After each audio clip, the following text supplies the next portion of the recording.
He, as I said, is the current Chief Experience Officer and a founding partner of Zeal. He's a guy that's got a lot of drive and passion for creating amazing experiences for other people. And this has led him to some incredible experiences. Here's a few we could talk about. He went from performing for people on stage to starring in a film, believe it or not. From serving coffee as a barista to becoming the market director of Dutch Bros Coffee.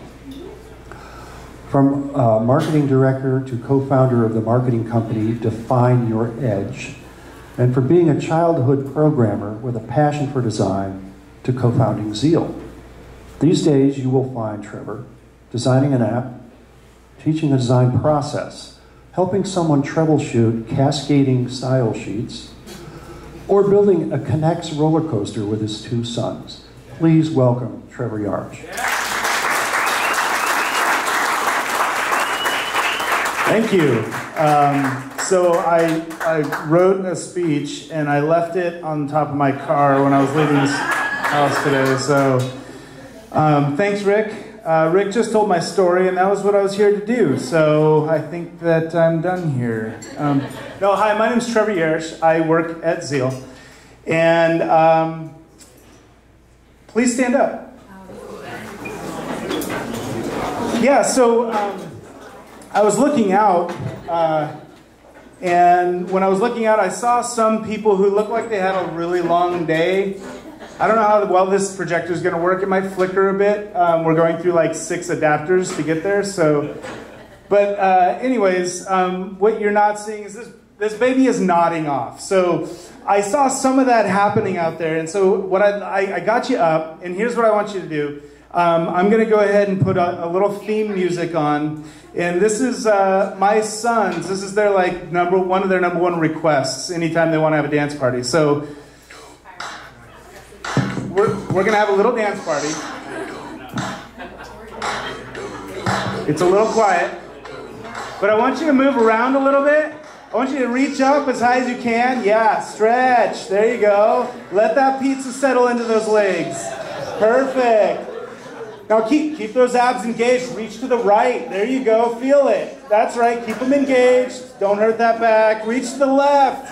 Yes. Your other left. Yeah, perfect. All right. Good, good. Now turn to somebody and give them a stellar high five.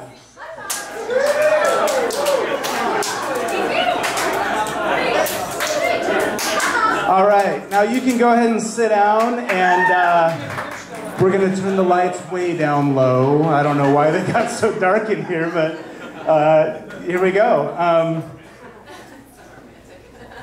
So I was asked to tell a bit about my story and share some of the things that I learned along the way, and then also how that relates to the work that we do in the community and the work that we are super excited to see the community doing, the business community here in Southern Oregon. It's thriving. There's a lot of amazingly exciting things happening. So going to talk a bit about that, and hopefully it all ties together nicely. So, but again, it fell off my car about 2 blocks away, so I'm going to wing it. So story time. I was about, well, by the way, there were some spoilers in that introduction. I'm just going to throw that out there. So I was 14 years old, and my dad, who's actually here tonight,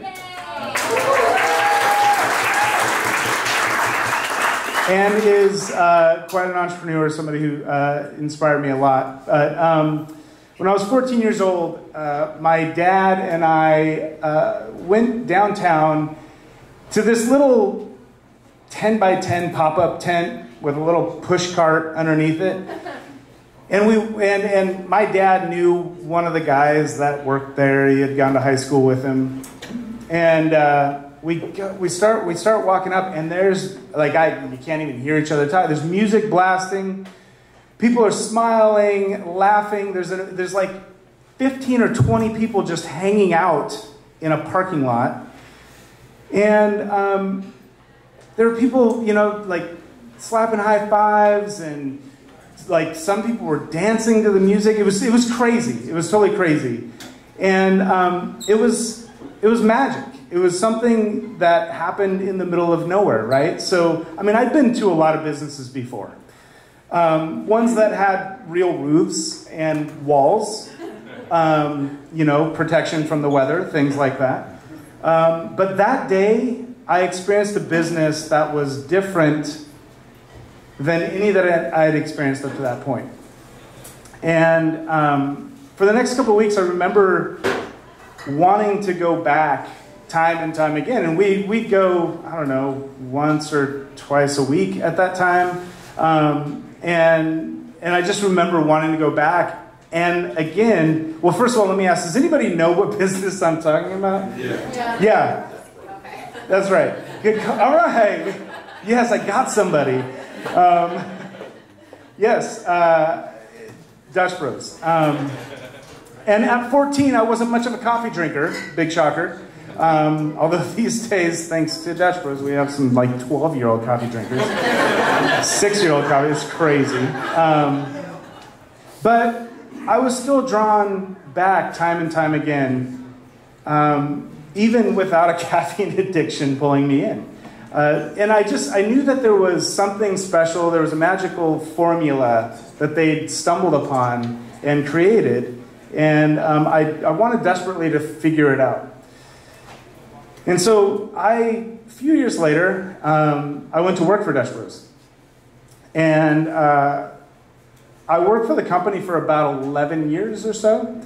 And I started as a barista who, you know, my first day was kind of amazing. I walked in and Dane, how many people in the room know Dane? Yeah, right on, awesome. Or knew Dane. Dane was there and he showed me like for about 5 minutes. He was like, here's how you pull a shot and here's how you steam milk. And then he took a couple orders and watched me stumble through them and thought it was great.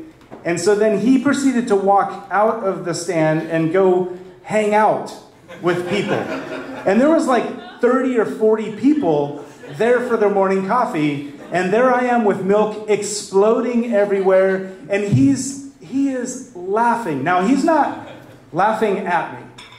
He was laughing with the people that were there at me.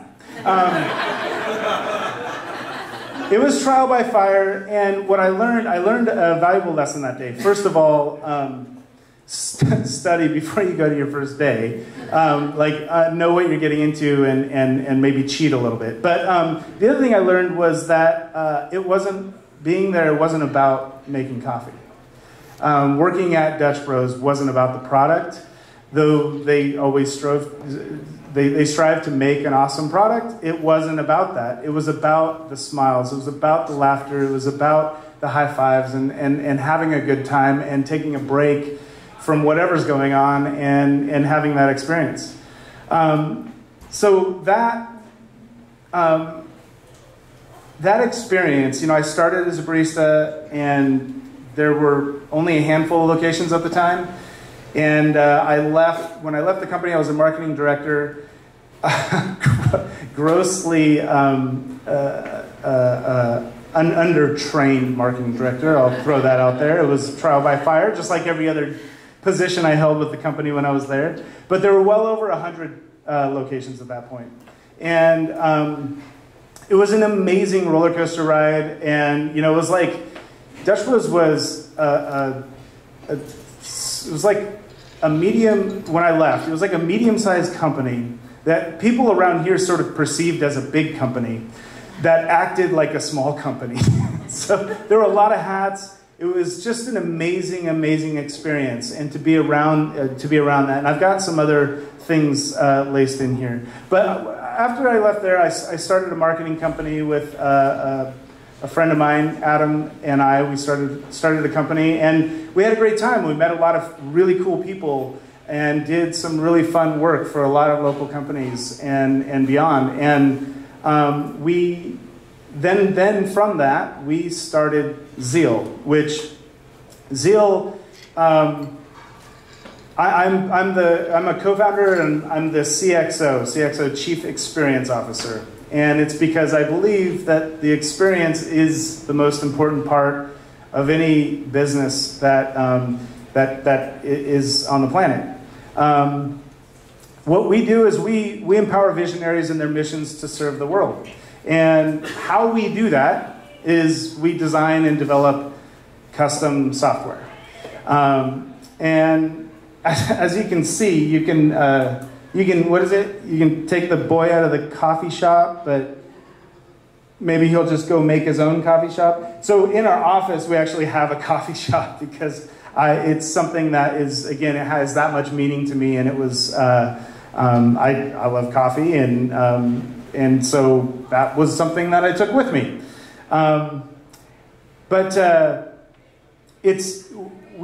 actually born and raised here, like was mentioned. I moved away a couple of times for a handful of years, and I always gravitated back to Grants Pass.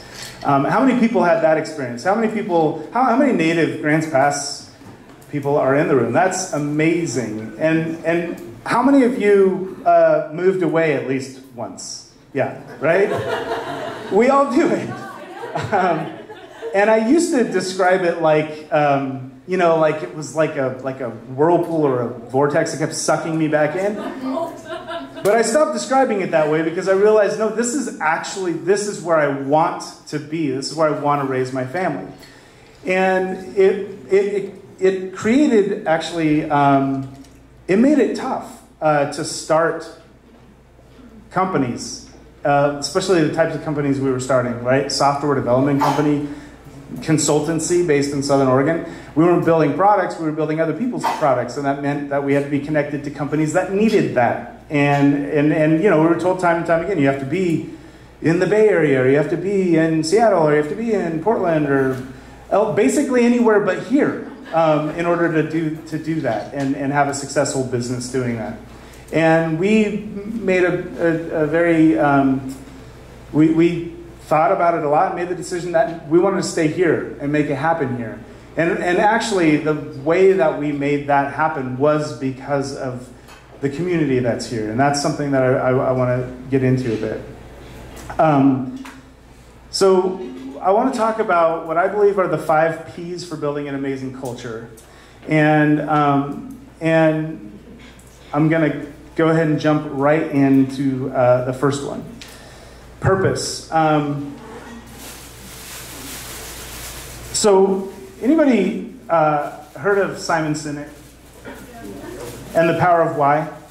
Okay, so who hasn't heard of Simon Sinek or The Power of Why? Awesome. You guys can fight over this. So this is the book. I would recommend, if you haven't read it, you should read it. There's a great TED Talk under the same name. But he talks about that, you know, people don't buy what you sell, they buy why you sell it, or why you're selling it, right? The purpose, the reason behind it. They're buying it to fulfill something in their life, and that's why you're selling it, right? And so in there, he gets really deep into the notion, and he draws some great correlations between companies that nail it and companies that maybe don't nail it. And this is where Dutch Bros really stood out, right? So Dutch Bros is a company that is completely founded on purpose. And that their whole goal and outcome was that basically coffee was just the medium to, in their words, in our words, in Dutch Bros words, spread the Dutch love, right? And so it wasn't just a cup of coffee, it was a smile and a minute of time where you could actually connect with somebody and smile and be, you know, have that energy and that uplifting moment. So that, it was interesting because people came to me all the time when I was at Dutch Bros, because when I was there, I had the opportunities to do all kinds of cool stuff. Like I said, I wore a lot of hats. So like writing the first training manuals and the hiring manuals, things like that. Like, how are we taking and creating process out of these things? And through that process, people would come to me and say, how do you hire all these amazing people? They're all so energetic and they have such a great time, and they're all so nice. And the reality was that it wasn't just the people. And those people had other jobs where they didn't show up like that at, right? And so the reason why they showed up like that at Dutch Bros was because of this, was the purpose. It was something that was empowering to them. And I'm just checking my, okay, yeah, so I got time. All right, I'm gonna keep, yeah, I got time. I just pacing myself. Everybody have a drink of your beverage of choice. Go ahead, just pick it up. Yeah, maybe give a cheers to somebody. That's right. Connect, yeah, little eye contact. That's good, perfect. So purpose, huge. If when somebody asks you what you do, you say, I sell cell phones, that's it. Then think a bit about why you do it. Why you do what you do, why the company that you work for or you own does what it does, and understand what problem you're solving and why you're solving it, and use that as the medium in which to communicate. Yes, awesome, thank you. Wow, early applause, I like it. You can come anytime. Okay, so the next P is principles. And this one, first of all, I want to just recognize that there are some, to me, mentors in the room, some people in the room that are movers and shakers who have really are part of, woven themselves into the foundation of the business community here. And I believe that a core part of why some of those people have that had that impact is because of the principles that they live by, right? And lots of companies refer to their values, right? How many people have values, right? You've got values. How many of your companies? How many entrepreneurs are in the room actually? How many? Yeah, how many are just here because it was like there was beer and pizza and you got to sit quietly in the dark.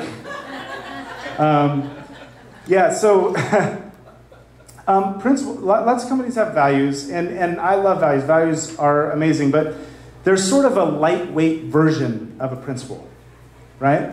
And principles are the enabler. They're the thing that enables us to see our purpose through and reach for that every day and remind us when we're not. And so, anybody heard of Ray Dalio? Oh my gosh, I'm so excited for all of you. So write that down, Ray Dalio. He just came out with a book called Principles, and I actually was supposed to have a copy of that book with me, but it's completely sold out, and I gave my last copy away 2 days ago. So it's an amazing book. Get the book, Principles. Spell the last name. Dalio, D-A-L-I-O. Yep. And he's got a quote that basically principles are ways of successfully dealing with reality to get what you want out of life, right? And they're what allow you to continue to serve your purpose and always keep you on that right path. And in my opinion, they're more powerful than goals. And goals are amazing. I don't want to take anything away from setting goals or doing goal setting. But you can set a goal, and good luck getting there if you don't have strong principles. And if you have strong principles and you don't have goals, well, at least you're moving in a positive direction. So what I would say is, it's not a replacement for goals, but if you were going to spend an hour sitting and thinking this week, but by the way, how many people calendar out thinking time? Yeah, so if you're a business owner and you're not doing that, then you're missing out on probably one of the best opportunities to grow your business or understand what your next steps in business should be. So if you're going to spend an hour thinking this week, and you don't have a solid set of principles for how you run your business, spend it there. Define some principles for yourself. Like one of the great ones from Ray's book is he says, principle number 8 is create a culture in which it's okay to make mistakes, but unacceptable to unacceptable not to identify, analyze, and learn from them. right? So that's a principle. That's a core principle that he runs his business by. The book that I recommended is it's a two-parter. He's got one book that just came out, and it's the life sort of principles, although it's work-life principles, really. And then Ray Dalio is actually he's basically known as sort of like the Steve Jobs of investing. He's one of the most successful investors in the world. And he is, and the second volume is his principles for investing. And that one hasn't been released yet. He's sitting on that one, I guess, until the first one stops selling out. So I've got a little story here about one of my first really impactful experiences where I saw principles at work, and I was like, oh, that's what's happening right now. How many people remember when the Dutch Bros warehouse burned down? And it was a devastating thing to the company. Basically, the entire back end of the company burned down in one night. And they had the whole front end of the company, which was all the locations. They had to serve product.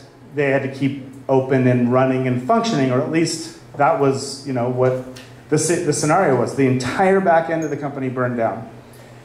And I'll never forget. I got a phone call saying, "Hey, this is what's happening. Get down here as quick as you can." And I remember getting there, and there was just this.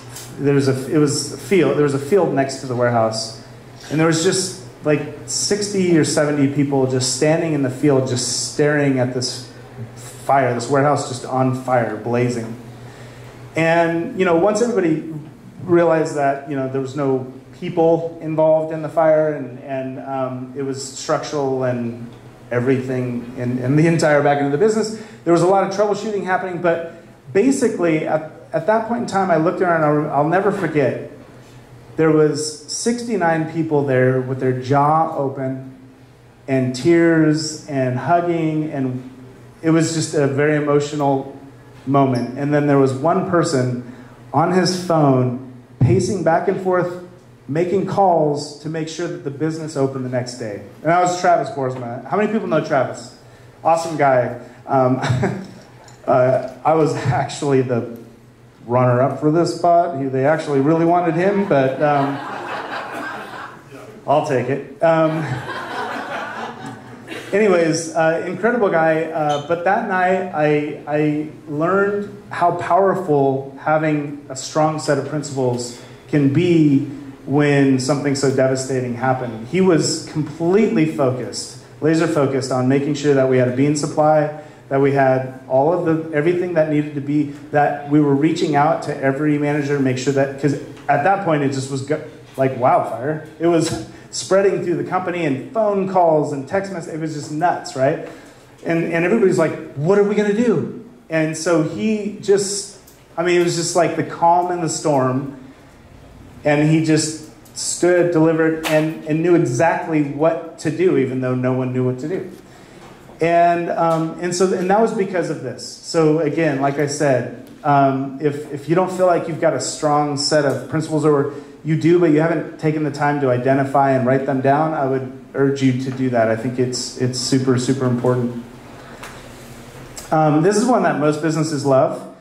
Profit. It means different things to different people, right? So I, for a long time, didn't consider myself a true entrepreneur, because when you look up, by some definitions, an entrepreneur is somebody who creates something to extract something from it. And this was never my intention behind creating things. I love to create, serve, and put things out there and provide as much value as I can. And so I didn't really identify with that term because of the way it was defined for me for quite a long time. But for me, profit is what enables growth and the ability to serve more people, right? It's a must-have for a business. Otherwise, you don't have a business. You own a job, right? something that just pays you and maybe a couple other people, and there's nothing left over at the end, right? And this was something I struggled with for a long time because I had no focus on it. And it wasn't something that I was really concerned about. We reinvested most of what came in back into the company and into other endeavors that we wanted to see through. And this is also the thing that guards against bad days, right? So when you've got profits left over from when good days happened and bad days come along, then they help with that, right? So for most of the people in this room, this is business 101, right? But what I want to talk about is, well, first of all, how many businesses are less than a year old in the room? Wow, that's awesome. Let's clap that out. So there was a book that was shared with me that what it did was it allowed me to understand and create a system in my business for dealing with profit in a way that I didn't have to worry about it anymore. I didn't have to consider whether we were doing it or doing it okay. And it's this book. It's Mark Markolowitz, which Profit First. Anybody familiar with this book? Awesome. Yeah, it's a great book. Really, really great book. And for small businesses, like it's one of the first things that you should do is go through and establish your business in a way like this is set up to make sure that you actually have a business and don't own a job, right? So, yeah. Can you spell the last name? Yeah, I would love to be able to. MICHALOWICZ and about 6 other consonants. No, but Profit First. If you look it up, you can have it. So, yep. You're gonna give it? I'll take it. You'll take it. All right. Fantastic. Speak up. Speak up. That's right. Right on. Right on. As you can see, I love books. Who in here are avid book readers? Most of the room, because that's what we're self-learners. We start things and we want to learn things and we got to grow and we know we have to grow in order to do it. So books are one of the best. I commute because I'll come out and be honest. My business is actually our office is based in Medford, but I look at the Rogue Valley as one business community. Okay, we've been. Thank you. Yes. And to be totally honest, for quite a while I've been looking for a way to be more vested in the community that I live in. Again, it's been a while since I've been fully vested here. I've been very vested in the community in Medford. And there's a big energy happening to bridge the gap and make the Rogue Valley actually one business community. And there's a lot of effort going, and tonight is part of that effort. And so just, yeah, big hand.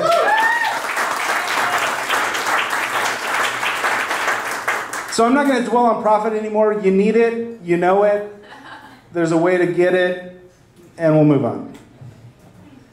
But it is required. And we'll move on. Hey, all right. So there was one I didn't mention yet, and this is that one. People, right? When I ask a business who the people are that are most important to the business, the actual answer that I get is the customers. Yes, customers equal that last slide, right? Profit. And that is totally awesome. But unfortunately, I think too many businesses become too hyper-focused on the customer and they forget about the other people that make up their company and represent their company's role in the world. And so some of those other people are their team members, for instance, right? So I'm sure you all know of some businesses that are very focused on the customer, for their customer, and take amazing care of their team members, right? So then Am I missing anybody in that equation? The community. So this is one that most businesses forget. And, you know, for some businesses, rightly so. I mean, when you are under a year old, you're like a baby and you have to make sure you survive before you can take care of anybody else, right? But you rely on the community in order to thrive and learn what's next and how to get over the bumps in the road. So the community is something that we as a company have really, it's something we're really excited to, and feel like we're at a place in our existence to be able to have a bigger impact and something that we really want to participate in. And I'll get more into that in a bit, but or shortly, because I don't have a bit, I have shortly. So these 5 Ps, the sum of these 5 Ps is what determines your culture, all right? So you don't make this, you do those things, and those things result in this, right? A lot of businesses will, I mean, we get asked all the time, you know, how do you create an awesome company culture? And you can go online and just Google company culture and you'll get all kinds of advice. And, you know, so in tech, there are a lot of ping pong tables. Yeah. Just go over to Nathan's place, it's amazing, yeah. Rentech has matter of fact, they actually have a robot that serves you like 100 balls a minute or something crazy like that. Anyways, what we call it is it's the dusty ping pong table syndrome. And what that is you've seen it. You've gone into places that have amenities that are really supposed to like create awesome culture, or they're known to be part of companies that have awesome cultures. But they don't get used, and it's because the people there, that the team members don't feel empowered to go take a break or to go play or to hang out, right? And so, you know, props don't make culture. Like the 5 Ps, when you work on those and shape those, that's what creates the culture. And I'm just going to quickly go through this. This is actually from another talk that I give on company culture. We focus on 4 major areas of culture, and it's going to take a while because I just literally copied and pasted these slides. One more, come on, go, and go. So culture, dang, really? There we go, okay. So culture, we believe, is comprised of an experience, growth, collaboration, and an empowered team. And these are some of the ways that we achieve that on our team. And that's something that, again, I would urge you to sit down and think a little bit about. How do you accomplish these areas of focus in your business with your team, right? Because who serves your customer? Your team does. And maybe you are your team right now. And good on you, too. Take care of yourself. Make sure you're having a good time and play ping pong once in a while. So the culture is massive, and culture.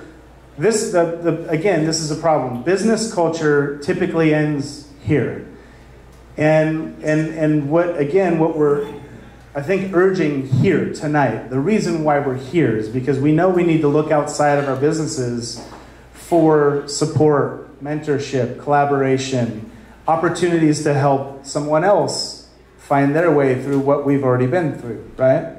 And so community needs to be on this list, right? And so real quickly to visit the P's again. So the liaison here is, I believe that we need to apply these 5 Ps to our business community as a group.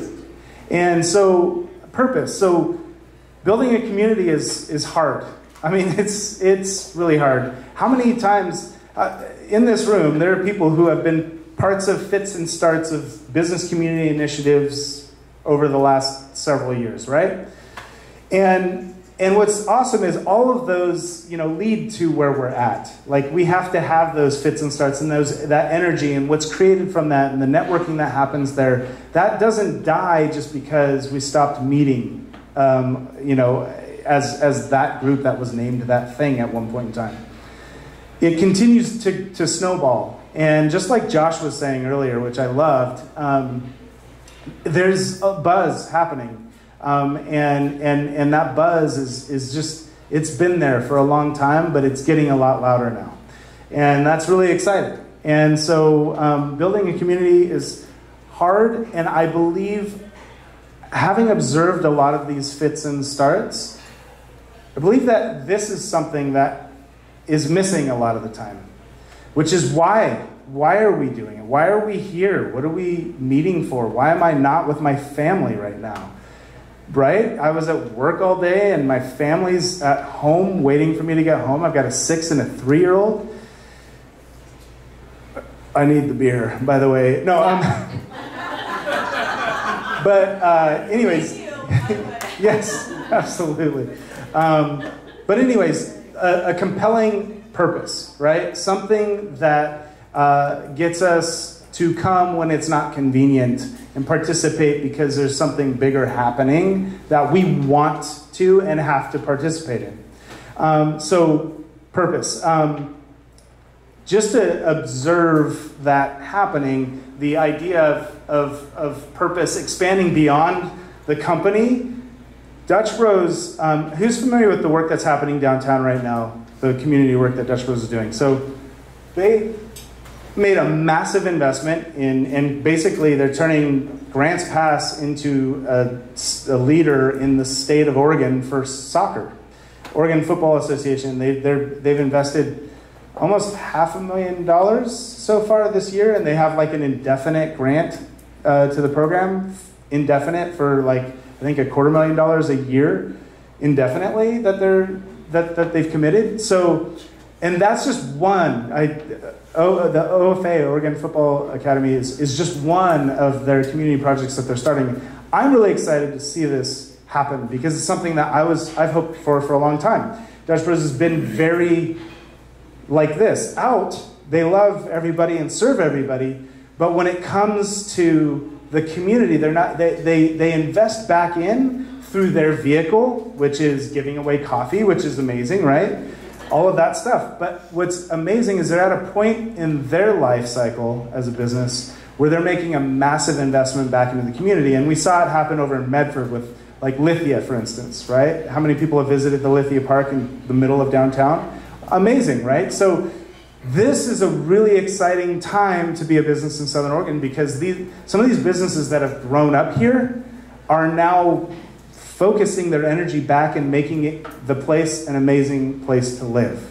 And that's awesome to be a part of and witness and work towards, strive towards. Principles. We need a set of principles as a community as well, as a business community.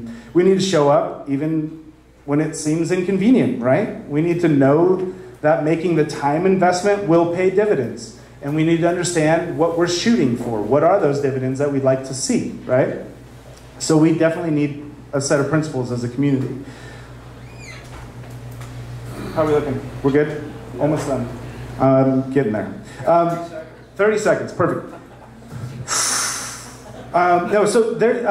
Process. There are a lot of great organizations that we can lean on to help facilitate a lot of our process as a business community. Like this evening, for instance, I want to thank SOREDI for putting the event on, obviously, and continuing to support the business community in all the ways that it does. I'd also like to acknowledge the SBDC, Small Business Development Center. How many people have been through the SBDC? Too few of us have been through the SBDC. If you haven't, it is an amazing resource as a business here in Southern Oregon. And actually, early on in Dutch Bros' success, anybody who came across Dane Boersma early on and said, hey, how did you make this thing work? He would attribute a lot of the success to going through the programs at SBDC and the counseling he got there and the mentorship he got there. And that is a massive testimony, right? And that was back in the early 90s. So just imagine how awesome it is now. Okay, people. Well, I mean, community is people. And we need to just, again, look beyond the walls that our business resides in.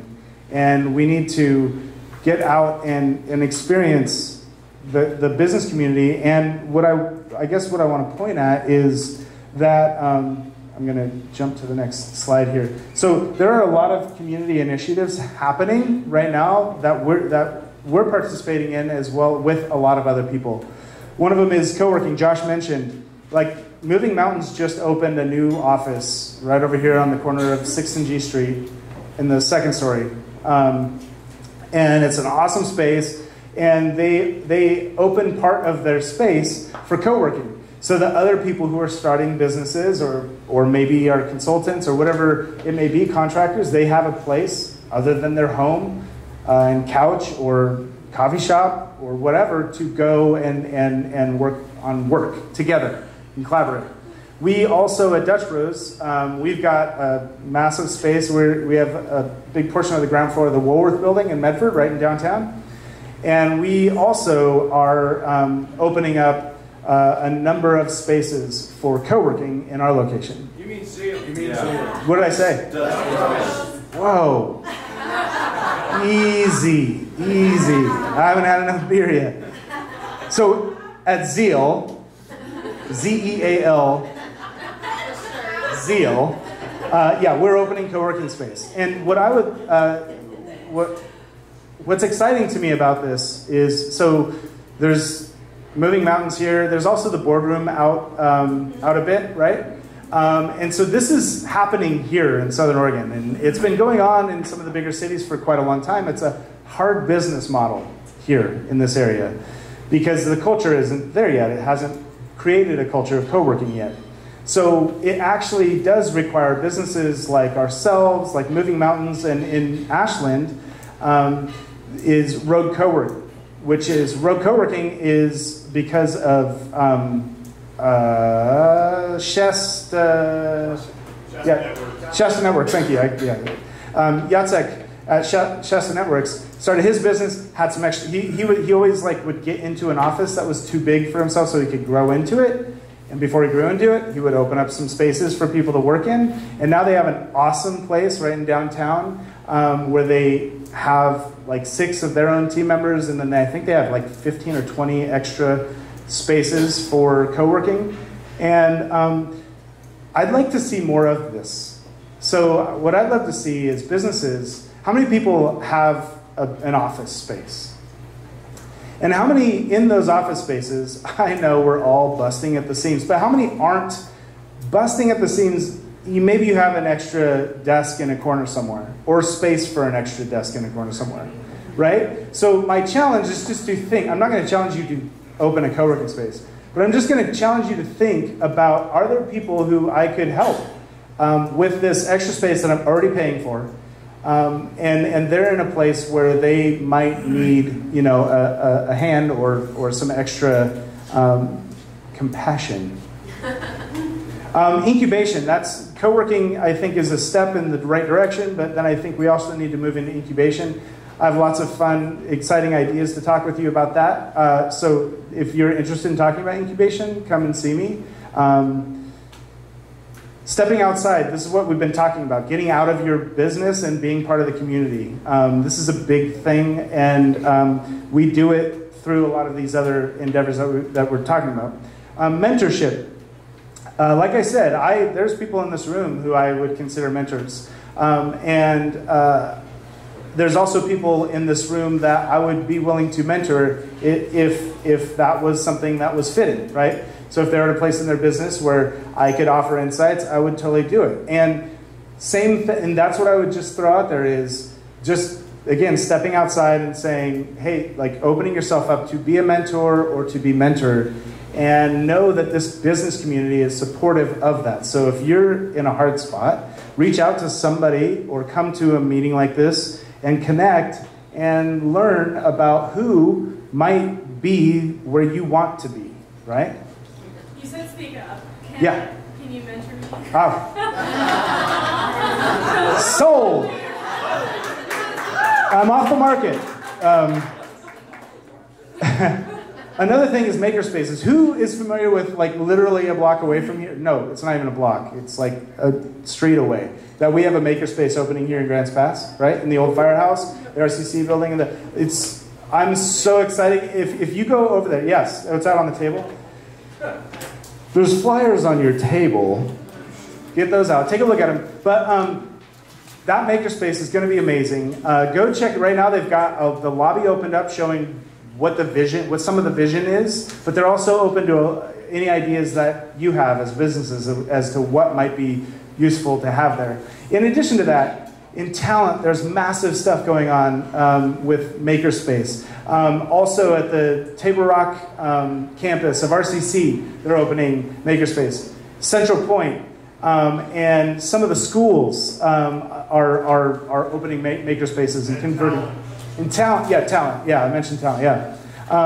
So this is something that is really going to help fuel this economy that we're talking about, this people, community, growth, ability to take an idea to prototype and beyond and start a business.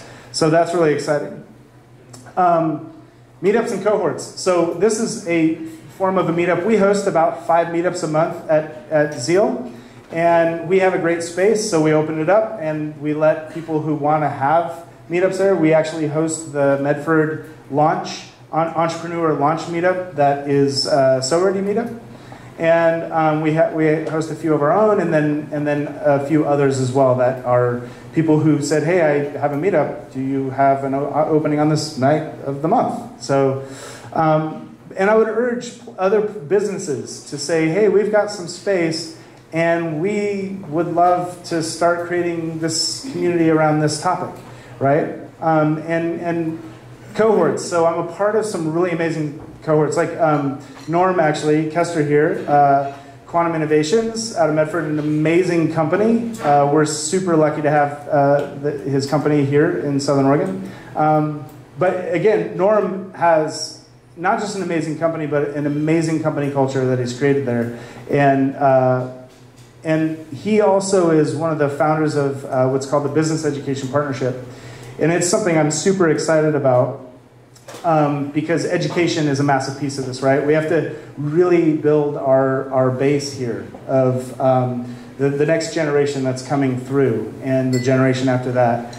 And so the Business Education Partnership is an awesome cohort of people, educators and businesses working together to try and solve the problem of creating a better pipeline for the businesses that are here in the Rogue Valley, as well as creating better businesses here in the Rogue Valley so that that pipeline wants to stay here when they grow up, right?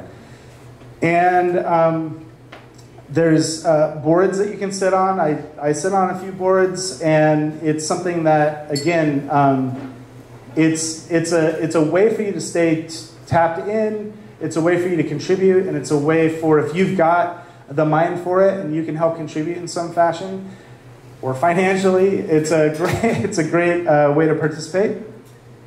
And then service organizations, right? So like SOREDI, SBDC, Rogue Workforce Partnership. There's so many amazing service organizations here in the Rogue Valley. And what I will throw out there is we, as a business community, we need to learn how to leverage them better. Not enough hands get raised when it's like, hey, who has worked with SOREDI on, expansion or a loan program, or SBDC? When I ask, we have these amazing organizations here, and they're here to help us thrive and grow our businesses, and we need to better understand how we can leverage them and work with them to do that, right? So those are the community initiatives, and what I'll leave with is the investment that we make in the community, the profit that we yield from it is our quality of life, right? It's what makes this place awesome. The people, the businesses that are here, the food that we get to eat. I mean, it's only here because there's money flowing through the system. And we keep that money flowing through the system by helping new businesses thrive here and grow and bring more of that like Brad said, outside money in and circulating, right? And so that's what I want to leave with, is just that what we're really here for, the reason why we're in this room, is to help create a better quality of life here where we live, with the community of businesses that we coexist with. So I appreciate you all being here. Again, my name is Trevor, if you forgot. You can find me at Zeal. Come by. I'd love to make you a cup of coffee. And we've got amazing internet and a great space for you to sit and get some work done if you need to. Yeah, I love talking about this stuff. So if you're ever in the area or you'd like to chat, reach out and let's talk. Thank you.